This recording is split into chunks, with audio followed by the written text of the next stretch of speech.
இன்னைக்கு நம்ம அவரைக்காய் பறிச்சுக்கலாம். கீழே ஒரு சின்ன சந்தா ஒரு அடி 1.5 அடி தாங்க விட்டுருக்குறோம். அந்த கேப்ல வந்து அவரைக்கொடி போட்டிருக்கிறோம்.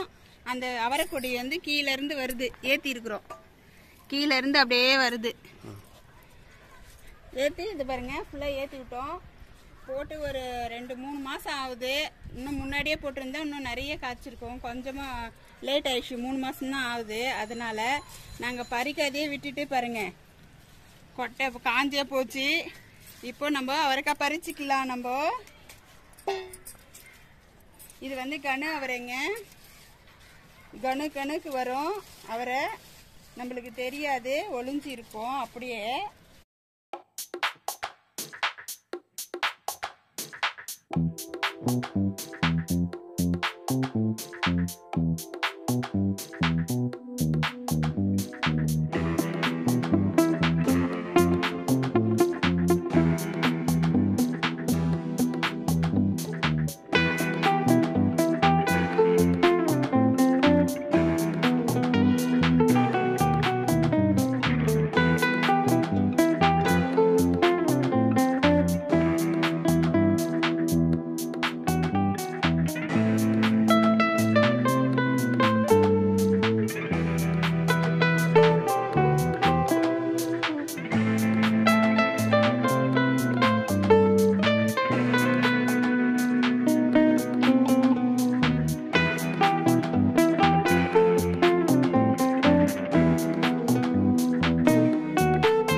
பாருங்க இப்படிதான் கணுக்கு அவரைக்காய் காய்ச்சிருக்கோம். பாருங்க ஒரு கணுக்கும் பாருங்க. இதோ பாருங்க, இதோ பாருங்க. இப்படிதான் கணுக்கு நல்ல காமி. இது இந்த மாதிரி கணு காய்ச்சதுனாக்க நல்லா நம்மளுக்கு அறுவடை கிடைக்குங்க. கணு அவரைன்னு சொல்லிட்டு இதுக்கு வேற நம்ம கிராமத்துங்களில் தான் கிடைக்கும். நான் ஊர்ல இருந்து வாங்கிட்டு வந்தேன் விதை. இதே நிலம் இருந்து நமக்கு போட்டோம்னா நல்ல ஒரு காய்ச்சல் நிறைய கிடைக்குங்க. இது சும்மா சந்து மாதிரி கொஞ்சமா இடம் இருக்கவே அந்த கொஞ்சம் இடத்துல போட்டு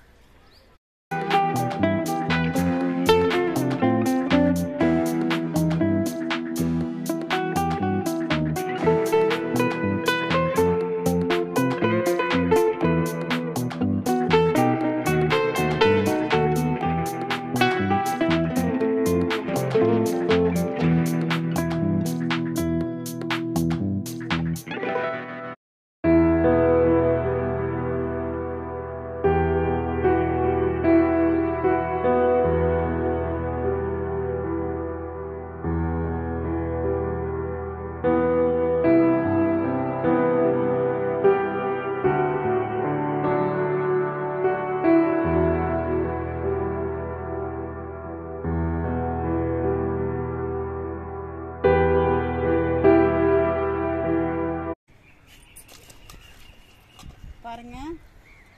இந்த மாதிரி இதாக இருக்கிறதுலாம் நம்மளுக்கு விதைக்கு ஆகும். நம்ம தனியாக எடுத்து வச்சுக்கலாம்.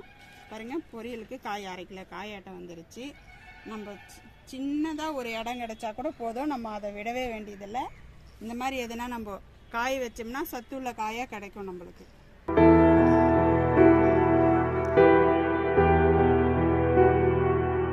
ஹாய் ஃப்ரெண்ட்ஸ், வாங்க நம்ம மாடி தோட்டத்தில் நம்ம பையில வச்சிருக்கிற செடியில வந்து எப்படி காய்க்குது அப்படின்னு சொல்லிட்டு பார்க்கலாம். அதுல இருந்து பறிச்சுக்கலாம் காய்ங்களாம். அதுலேயும் காய்க்குதுங்க, நல்லா தான். இந்த பாருங்க அவரைக்காய் சின்ன செடியிலேயே காய்ச்சிடும். இது வந்து நாட்டு அவரை கிடையாது, ஹைப்ரிட்டு.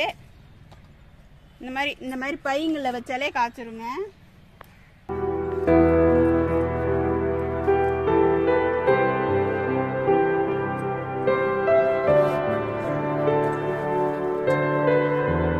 பாருங்க இது மாதிரி கொத்து கொத்தா காய்க்கும். உங்களுக்கு இடம் இல்லாதவங்க இந்த மாதிரி தொட்டியில் கூட பையில் வச்சு கூட காய்க்க வைக்கலாங்க. நல்லா அறுவடை எடுக்கலாம். நாங்கள் ஏற்கனவே 2-3 வாட்டிக்கு பறிச்சிட்டோம். 3ஆவது வாட்டிக்கு ஆயிடுச்சு. மறுபடியும் பூக்குது, காய்க்கும். நம்ம அப்படியே கத்திரிக்காவும் பறிச்சுக்கலாம். கத்திரிக்காவும் காய்ச்சிருக்கு.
புதினா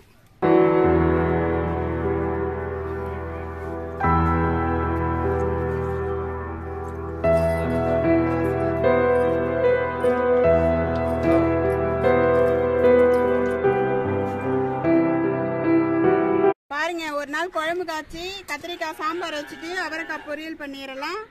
நீங்களும் இது போல் மாடி தோட்டம் வச்சிங்கன்னா உங்களுக்கும் யூஸ் ஆகும் இல்லைங்களா? நம்ம வீட்டுக்கு தேவையான காய்கறி நம்ம மாடியிலேருந்தே எடுத்துக்கலாம். ஒரு நாள் இல்லைனாலும் ஒரு நாள் கண்டிப்பாக கிடைக்குங்க மாடியிலேருந்து காய்.